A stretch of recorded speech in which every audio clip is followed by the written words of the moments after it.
So the first response, the first answer that we'll give is so that the Egyptians will know that I am Yahweh. It says that very clearly for us in Exodus chapter 7 and verse 5. And Exodus chapter 7, to give a little bit of context, is just before the 10 plagues begin, where Moses is given the encouragement needed to go and speak before Pharaoh. So verse 4 of chapter 7, Pharaoh shall not hearken unto you, Moses, that I may lay my hand upon Egypt and bring forth mine armies and my people, the children of Israel, out of the land of Egypt by great judgments. And the Egyptians shall know that I am Yahweh, when I stretch forth mine hand upon Egypt and bring out of the children of Egypt, children of Israel, from among them. And so the first answer is very much definitely that the Egyptians will know that Yahweh is the true God, the only God, the living God. In connection with that, just have a look at verse 3 of chapter 7.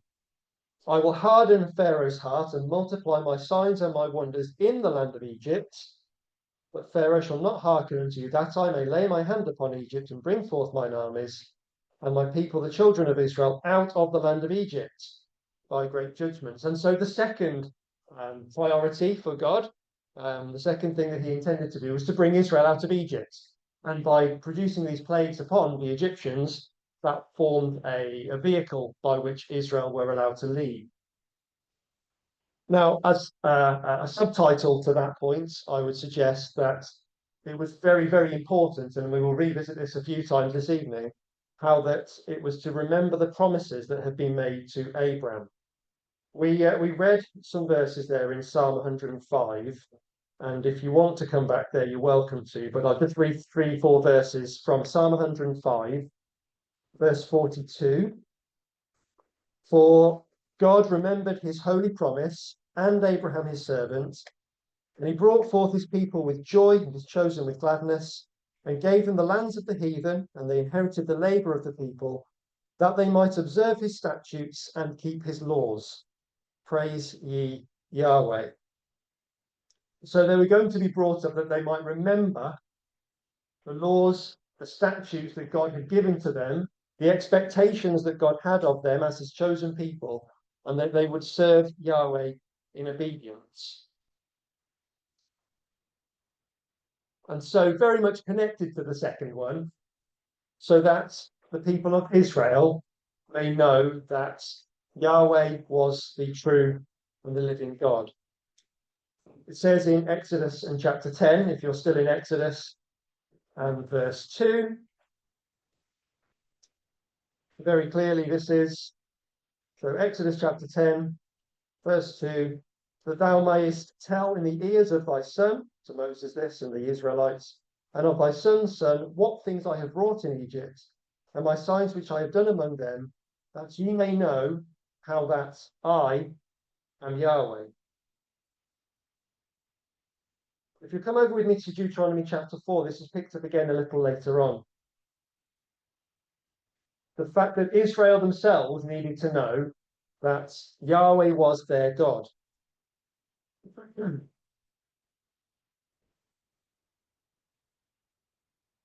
So Deuteronomy chapter 4 and verse 32.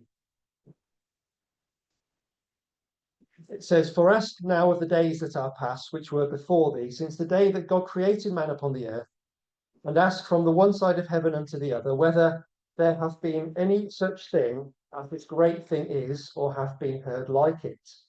Did ever people hear the voice of God speaking out of the midst of the fire, as thou hast heard and lived? Or hath God essayed to go and take him a nation from the midst of another nation by temptations, by signs and wonders, and by war, and by a mighty hand, and by a stretched out arm, and by great terrors, according to all that Yahweh your God did for you in Egypt before your eyes?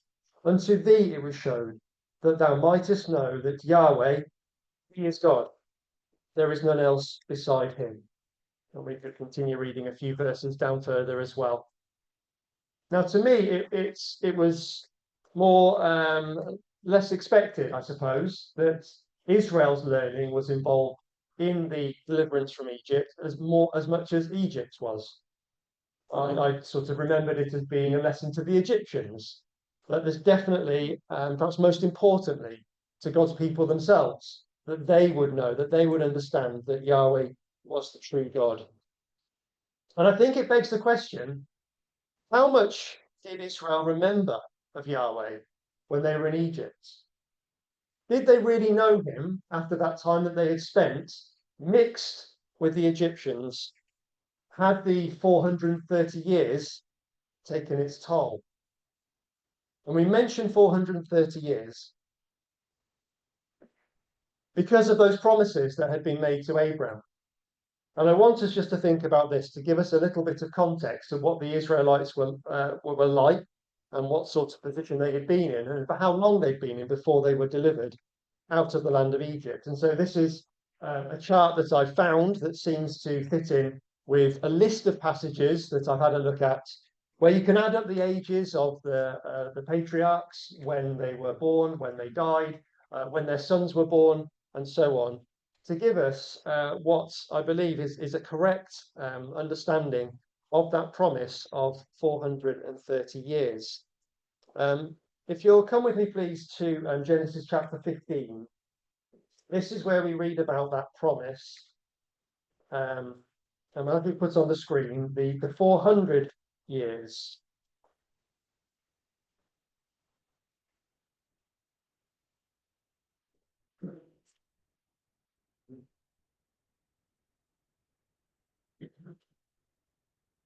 So in Genesis chapter 15 and verse 13, so this is in the middle now of the promises to Abraham, where God says unto Abraham, know of a surety that thy seed shall be a stranger in a land that is not theirs, and shall serve them, and they shall afflict them 400 years. So they're going to be afflicted in that land for 400 years, it says. When we have a look in, stay in Genesis, but in Exodus in chapter 12 and verse 40, we read, now the sojourning of the children of Israel who dwelt in Egypt was 430 years. And it came to pass at the end of the 430 years, even the self same day, it came to pass that all the hosts of Yahweh went out from the land of Egypt, to the night to be much observed unto Yahweh for bringing them out from the land of Egypt. This is that night of Yahweh to be observed in all the children of Israel in their generations. And so we've got the 430 years mentioned in Exodus. And I expect you've looked into some of these dates yourselves, most of you, at some point. But we've got this 400 or 430 years before that deliverance from Egypt. Well, in the Genesis record, in Genesis 15, it doesn't actually say that they were going to be in Egypt for 400 years, but they were going to be afflicted for those 400 years. And so we put up on the screen a couple of verses from Galatians, which says, now to Abraham and his seed were the promises made. He does not say into seeds as of many, but as of one, and to your seed, which is Christ. And this I say, that the law, which was 430 years later, and then we proceed from there. And what I think we have is that when these promises first came to Abraham, he was aged 75. And the promises were given to Abraham. And if we go from the dating, the chronology that's up there on the screen, which, as I said, we could go through a list from Genesis of the dates of the ages of the patriarchs, we can see that from the age of Abraham being 75 to the time of the Exodus, when they come up out of the land of Egypt, it is indeed 430 years. So we've read that verse in Genesis 15, that there is a 400-year promise as well. And that promise then, we believe, begins at the time of Isaac's weaning. So Abraham was promised Isaac as a son. 25 years later, Isaac was born. And when he was weaned, there was a difficulty between himself and Ishmael, which, when we go to Galatians again, in Galatians chapter 4 and verses 28 to 30, we read, now we, brethren, as Isaac was, are the children of promise. But as then he that was born after the flesh persecuted him that was born after the spirit, even so it is now. And so that conflict between Isaac and Ishmael at the age we would suggest of Isaac being 5 gives us our 400-year time period, a time when Isaac was very young So the time of the Exodus was a time when Israel as a nation and personally became afflicted. And so that's the timing that we think. Now, if we take a little bit more attention to the right-hand side, therefore, of that timeline, we can see that how Israel ended up in Egypt, that through Joseph being sold into slavery, and then followed by his brothers going down to get the grain later on. That's how Israel ended up in the land of Egypt. And it's not then until towards the end of that time that they're in Egypt, which turns out to be 215 years, we can see at the top of that chart, that the time of affliction under Pharaoh that we read about in the Exodus really begins. And so if we have a look at Exodus and chapter 1, with that chart still up there,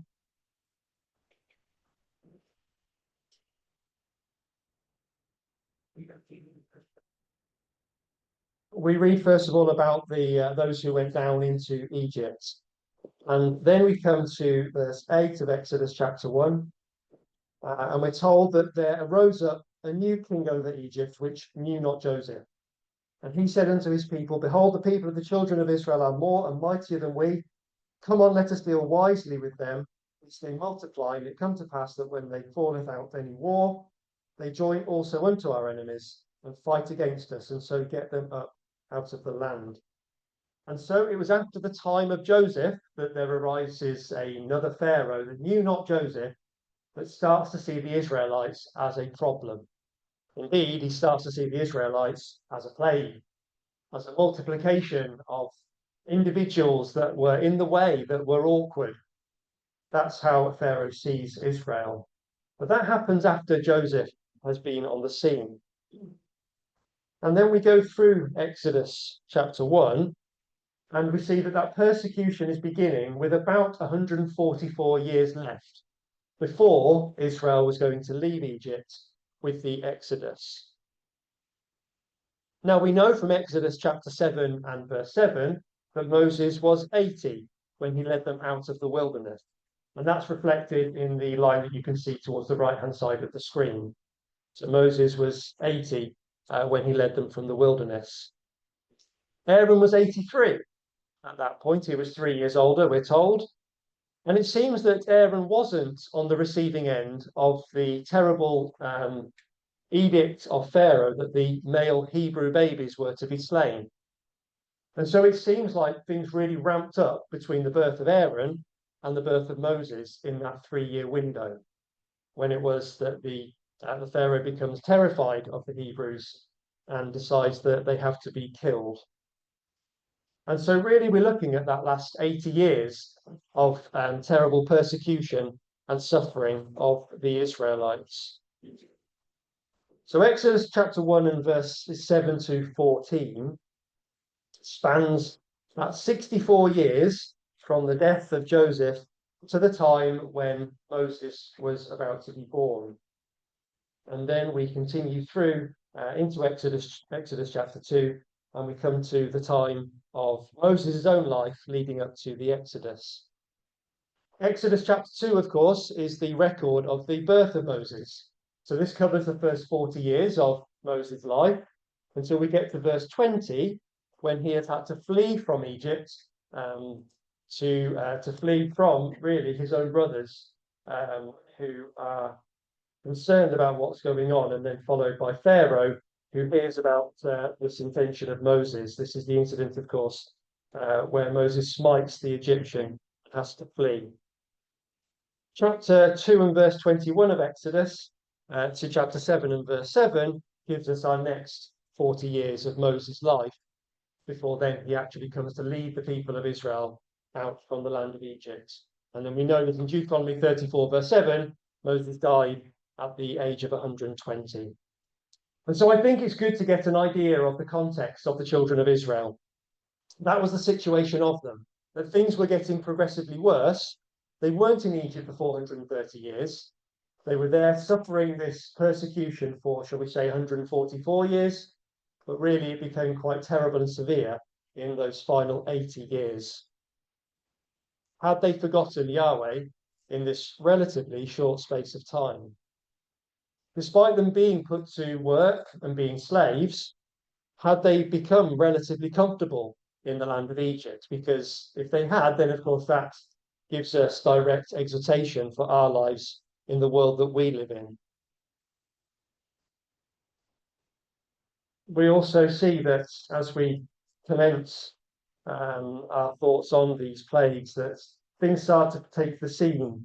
The stage becomes set even in chapter 1 of Exodus, where we're told in verse 10 of chapter 1, Pharaoh says, "Come on, let us deal wisely with them." And our minds go back to the Garden of Eden and the serpent dealing wisely, subtly with the enemy as they saw it.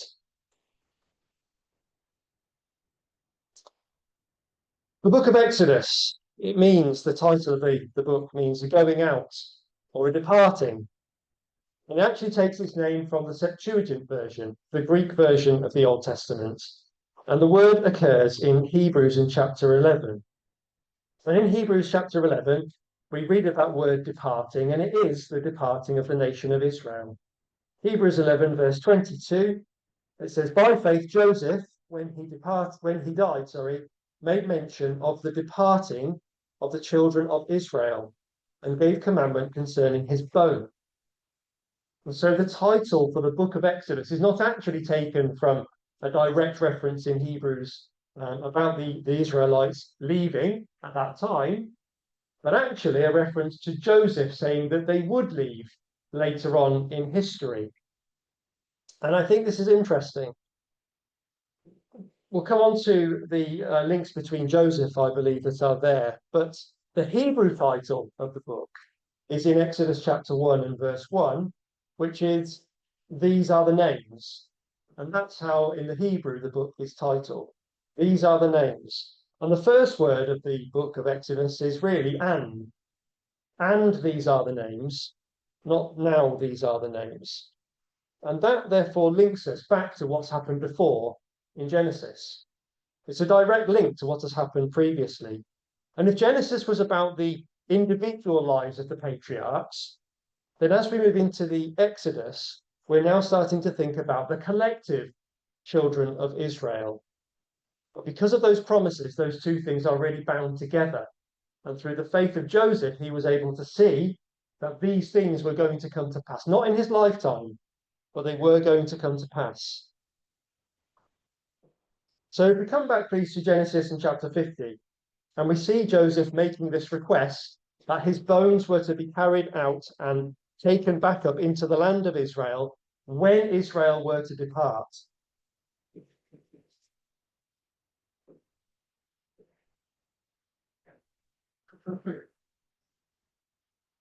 So Genesis 50, verse 24. "And Joseph said unto his brethren, I died, and God will surely visit you and bring you out of this land, unto the land which he sware to Abraham, to Isaac, and to Jacob. And Joseph took an oath of the children of Israel, saying, God will surely visit you, and ye shall carry up my bones from hence. So Joseph died, being 110 years old, and they embalmed him, and he was put in a coffin in Egypt." And then we come on to the characters, the souls that went down into the land of Egypt. Joseph, with absolute wonderful faith, said very confidently that God would visit the Israelites and he would bring them up out of the land, because he had that knowledge and understanding of the promises that had been made to his forefathers. And he knew that that 400 years was nearly up. Joseph himself, as an individual, had been the savior of the Middle East. We know that when he was able to foretell Pharaoh's dreams, he saved the region. They wouldn't have survived if it wasn't for his intervention through the revealing of those dreams with the power of God. And yet, in a final act of great humility, Joseph recognizes his frailty, and he recognizes that his home wasn't in the splendor of Egypt, but with the fathers in Israel, where the bones of Jacob, his father, had been taken 54 years before. Now, the individual on the screen is Amenhotep II. He was a pharaoh over Egypt, and he is a pharaoh that some people think was the pharaoh of the Exodus. That's not why I put him up there, actually, but you can see that is his found body when he was mummified, and then the coffin in the second picture. And I'd like you just to think, please, about a short phrase. It's in Psalm 22. You don't need to turn there because it's a very short phrase, but it's where words of Christ really in Psalm 22, because of the context. My God, why hast thou forsaken me? In verse 6, but I am a worm and no man, a reproach of men and despised of the people. A very meek and humble thing for the Lord Jesus Christ to be talking about. So I'm going to show you this in a visual way and see what you think. See if you can see the same up there on the screen as I see in that picture. So the third image that's on the screen is a cocoon. Now that to me looks very similar to the first two images. It's bound up, and it almost seems to have the head there on the cocoon in that third image. And Joseph was, of course, royalty in Egypt. He was of a very important position, and so he was bound, he was embalmed, and he was put in a coffin, and he was going to be taken up from the land of Egypt. He was going to be carried by Moses through the wilderness back to the land of promise. And what help that would have provided for the Israelites, that Joseph in his death is still being a visual example to give faith and encouragement to any who would follow in his footsteps. The cocoon, I think I've got the right cocoon there, but is from an African cotton moth. That's the caterpillar, which turns into a moth like that. And I'm suggesting that in his humility, Joseph saw himself as a grub, as a worm, as a caterpillar, who in his death was bound up, and he was carried out of the land of Egypt, and he was taken into the land of Israel, and he was buried at Shechem for a time when he would rise from the dead as a heavenly creature, a creature of the heavens, as something far, far more special than what he had had previously. And think about the splendor that he had lived in Egypt. He had it all. He was like a beautiful butterfly as far as the Egyptians could see. And yet he knew that he was nothing, that he wanted to be in the land of Israel at the time of the resurrection, when so much more would be given to him. In Genesis chapter 30 and verse 24, we see the promise of Joseph to Rachel, and how God intervenes here to allow her to bear her son.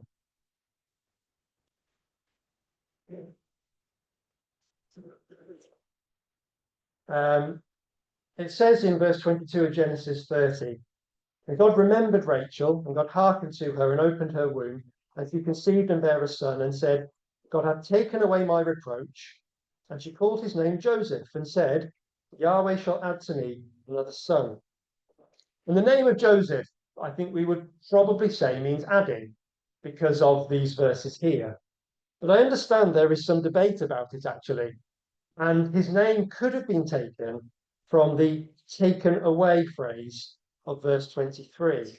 God hath taken away my reproach. Could it be both? Could it be that something is taken away to bring life? Because that's what happens with a caterpillar when it goes into the cocoon, to then come out of the cocoon as something even more special. It's just like a seed that's planted in the ground, where the seed goes into the earth, where surely that's the end of it.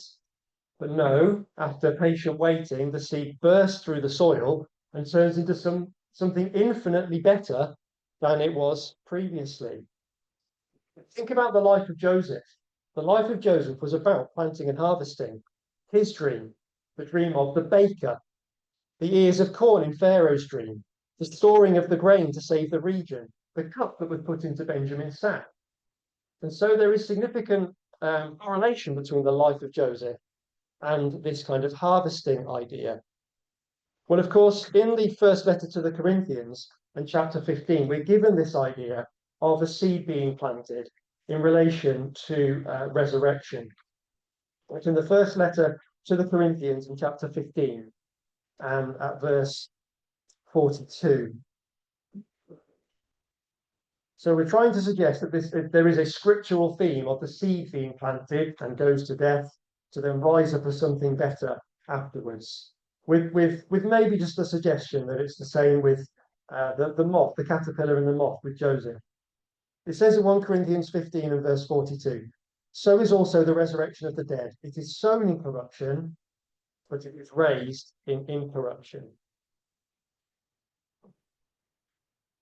Keep your finger there in that first letter to the Corinthians, please, because just to complete this link, I think, he suggests that we've got Joseph as the one who's going to go in front of them on the way out of Egypt. We've also got a language link. In the verse that we read in Genesis 30, verse 22, God remembered Rachel and hearkened to her and opened her womb. Rachel seemed to be forgotten, didn't she? Well, actually, if we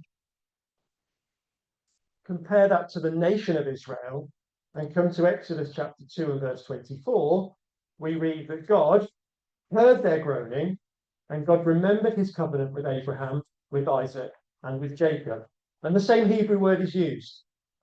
And so in the same way that Rachel thought she had been forgotten, she cries and God listens to her. The same happens with the nation of Israel. So I think Joseph is an individual prototype of what was going to happen to the nation. Now there's another word highlighted there, which is opened. And the same Hebrew word occurs just a few verses before. It's in verse 6 of Exodus 2, which is where the princess of Egypt goes down to the water and the basket floats on by and she takes it and she opens it and she saw the child, which was, of course, very similar to the birth. To take the baby out of the water, to give it that birth. And those three Hebrew words are the same in the individual for Rachel and then for the nation of Israel. The birth of Joseph of Moses must have been so difficult. So many emotions for his parents when Moses is born that he comes out and they see that God had given to them a baby. But it's a baby boy. And so they would then know that under what Pharaoh has said, their baby boy would have to be taken and killed unless they did something else. And so when Pharaoh's daughter opened that basket, the relief and the joy that would have been felt, it would have been like another birth.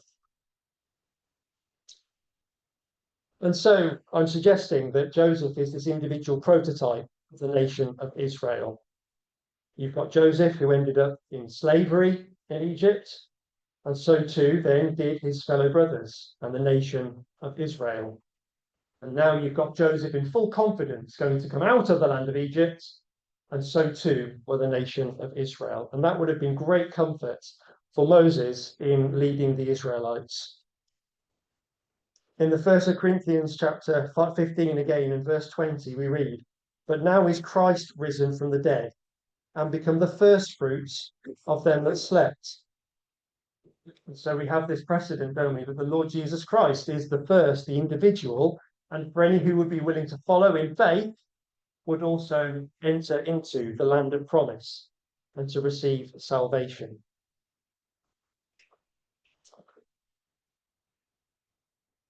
Okay, well, we need to get into some of the ideas about the plagues.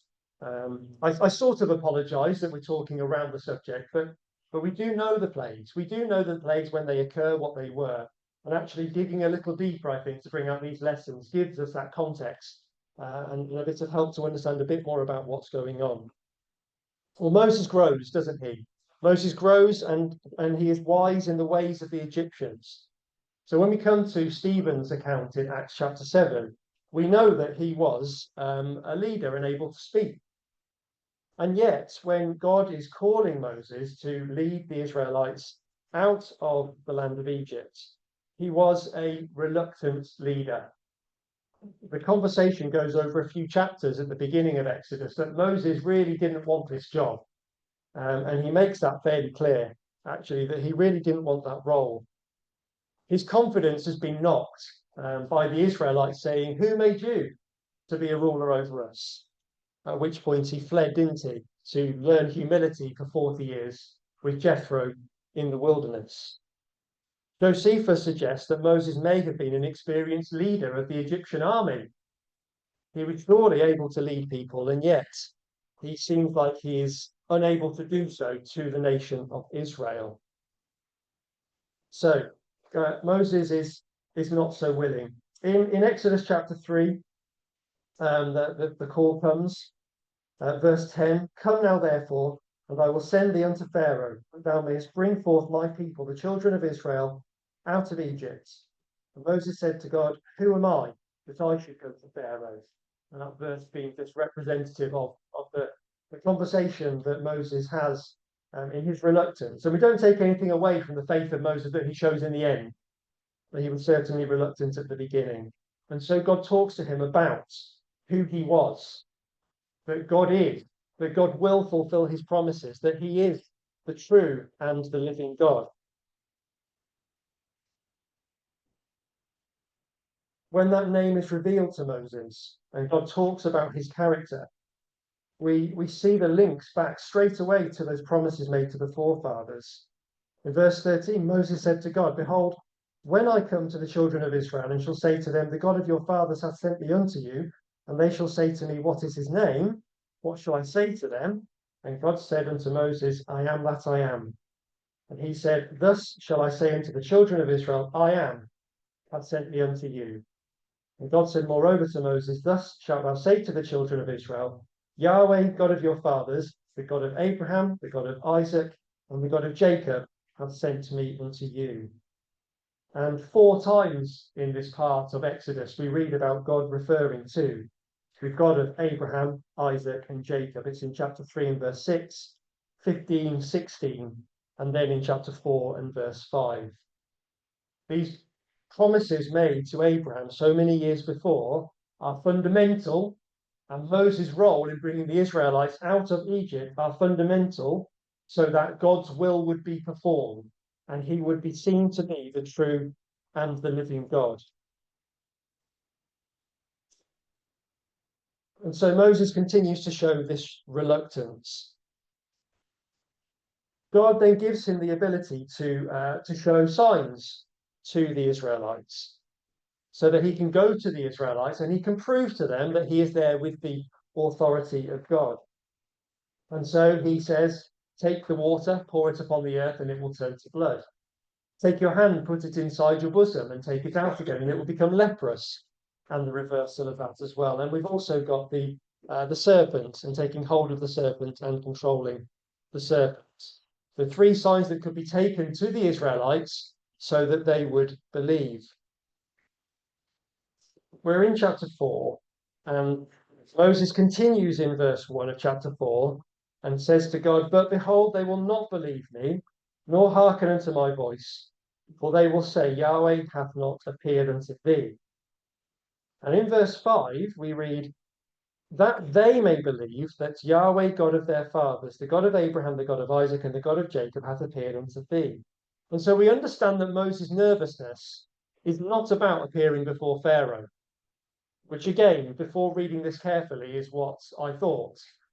Moses' nervousness is almost entirely about appearing before the Israelites. They're the ones that he is afraid of standing before. And so Aaron is given to Moses as a spokesman to go to the children of Israel to convince them. Now, there was a nervousness about going before Pharaoh, but it is very much weighed to the Israelites, that they may believe that Yahweh is God of their fathers, we're told in chapter 4 and verse 5. And so Aaron takes the lead. It's Aaron who's going to complete that first objective, which was to convince the Hebrews, which he does so. And he does again by making mention of the promises to Abraham and showing them these signs. And then it's after that It's after that the Hebrews have been convinced that there was going to be salvation. And it's in chapter 5 of Exodus and verse 1. It's afterwards that Moses and Aaron went in and speak to Pharaoh. Moses had been brought up like an Egyptian, and so perhaps had the confidence to speak before Pharaoh, but not confidence to speak before his own brothers. And so we come to Pharaoh, to that second objective, that they would convince the Egyptians and lead on to the Israelites being able to escape out of the land of Egypt. And the request initially is that they would leave temporarily to go and hold a feast in the wilderness. In chapter 5 of Exodus and verse 2, Pharaoh's response is very clear. Who is Yahweh, that I should obey his voice to let Israel go? I know not Yahweh, neither will I let Israel go. And so Pharaoh didn't acknowledge who Yahweh was. The Israelites were convinced, but Pharaoh was not going to let them go. And of course, that request that is denied results in the brickmaking becoming more difficult. But the wonders then truly begin in chapter 6, where Yahweh said to Moses, now shalt thou see what I will do to Pharaoh. For with a strong hand shall he let them go, and with a strong hand shall he drive them out of this land. And so this is the point where things really ramp up and the plagues begin. God's providing the encouragement, although Israel, of course, are still disheartened by the things that they are now suffering.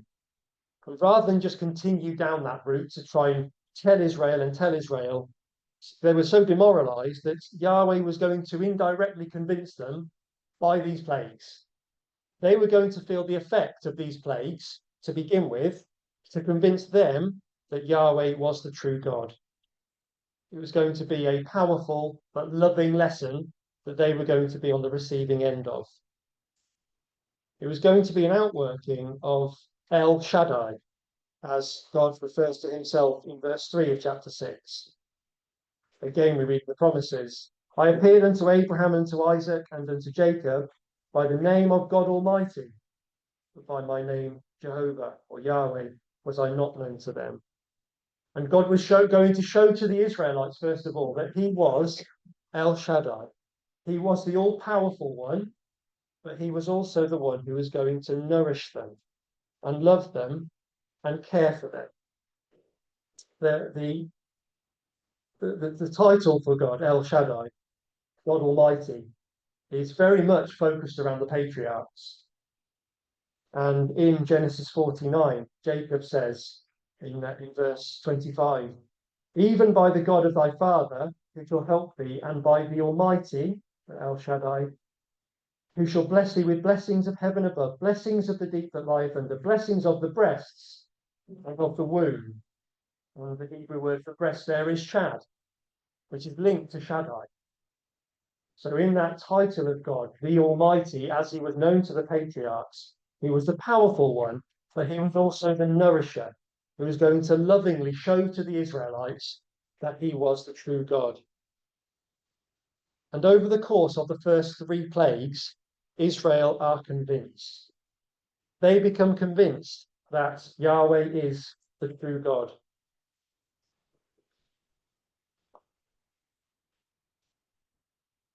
And so we come to chapter 8 of Exodus, which is where 3 plagues have happened. 3 plagues that Israel felt the effect of: the river, the water turning to blood, the frogs, and then we had the lice as well in the 3rd plague. And we come now to a point of separation. Verse 20 of Exodus chapter 8.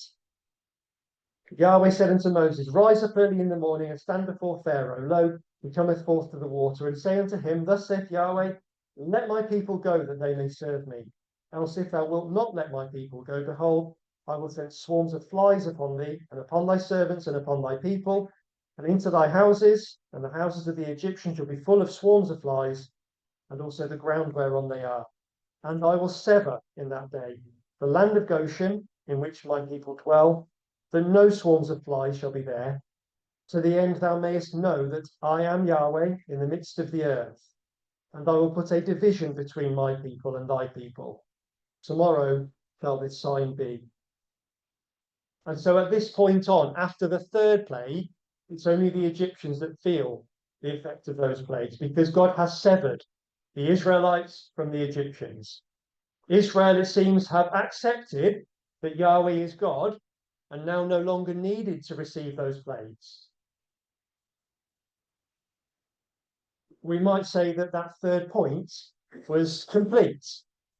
They at least acknowledged Yahweh. They didn't see the fulfillment of the promises quite yet, but the Israelites acknowledged that God was the true God. And it says in those verses that we've just read there that they were going to be severed, and that Yahweh in verse 22 at the end, Yahweh is going to be in the midst of the earth, in the middle of them. There's going to be this great separation. The separation that we read about right from the beginning, don't we, when God created the earth. The separation that was so important, to separate light from darkness and good from evil and so on. And at this point now, the plagues are now only going to come upon the Egyptians from plague 4 onwards. We will just finish in the second letter to the Corinthians in chapter 6.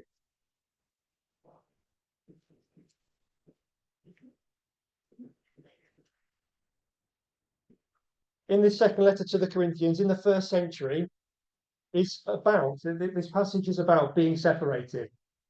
It's about being deliberately separated from those who you live amongst. Verse 14 talks about not being unequally yoked together with unbelievers. But we'll just finish in the last couple of verses of that chapter. So verse 17, and thinking about how this affected Israel living amongst the Egyptians, it says, wherefore come out from among them, and be ye separate, saith the Lord, and touch not the unclean thing, and I will receive you, and will be a father unto you, and ye shall be my sons and daughters, saith the Lord Almighty. So after a break, we will pick up in Exodus chapter 6 again, and we'll think about the name of God and how that was going to be fulfilled in the works that he was going to do. But to acknowledge at the end of the third plague, there was now this separation and acceptance of who God was by the Israelites, but not yet by the Egyptians.